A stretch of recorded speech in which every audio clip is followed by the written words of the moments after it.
अभी सब्सक्राइब करें हमारे YouTube चैनल ईश्वर टीवी को और देखिए वीडियोस सबसे पहले। इसके कई नियम है। एक तो व्रत है, इसमें उपवास। उपवास कई प्रकार से नवरात्रि में किया जाता है। एक तो एक भुक्त व्यक्ति व्रत करता है, अर्थात एक ही बार भोजन करना। वो अन्न का भी हो सकता है, आवश्यक नहीं है, अन्न का भी हो सकता है, और नहीं तो फलाहार करें तो बहुत उत्तम है। तो आप एक समय फलाहार करें। और इसमें ऐसा भी है कि नक्त व्रत भी होता है। नक्त व्रत का अर्थ सीधा सीधा है कि हम रात्रि के समय भोजन करें, ऐसा भी इसका विधान है।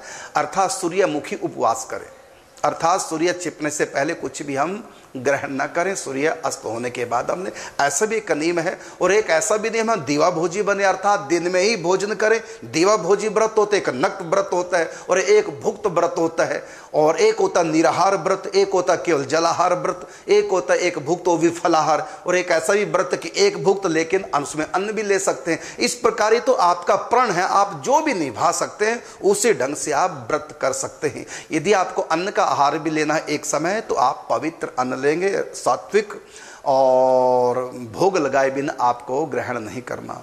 तो ये नवरात्रि व्रत है, इसमें आप केवल जल पे भी रह सकते हैं, तो मैंने बताया, और एक बार फल खाकर भी रह सकते हैं।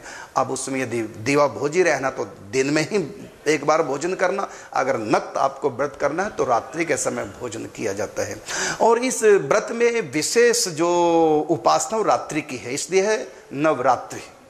भगवान शिव का व्रत भी शिवरात्रि, शिव दिन नहीं, शिवरात्रि। समस्त देवताओं के व्रत, समस्त अवतारों के व्रत, वो दिन किस दिन? जन्माष्टमी। जन्माष्टमी पर दिन का, तो वहाँ सब दिन में होता है। लेकिन ये जो व्रत है, भले ही भगवान श्री कृष्ण का जन्म रात्रि को है, लेकिन वो दिन की, वहाँ कृष्ण रात्रि नहीं कहते, वहाँ कृष्ण रात्रि, वहाँ दिन का महत्व है। दिन में उपासना करते हैं भगवान की, विशेष रीति से उपासना की जाती है। अगले दिन फिर नवमी को विशेष रीति से भगवान की उपासना करके व्रत खोला जाता है। वहाँ दिन की उपासना का विशेष महत्व है। और रात्रि को हम अभिषेक अवश्य करते हैं, 12 बजे तो जन्म का स्वागत हम करते हैं। बाकी पूजन का विशेष विधान दिन में ही होता है, समस्त देवताओं के और भगवान के समस्त अवतारों के। लेकिन भगवान शिव और भगवती आदिशक्ति महामाया, तो यहाँ रात्रि को उपवास, रात्रि को पूजन करने की विशेष महिमा है।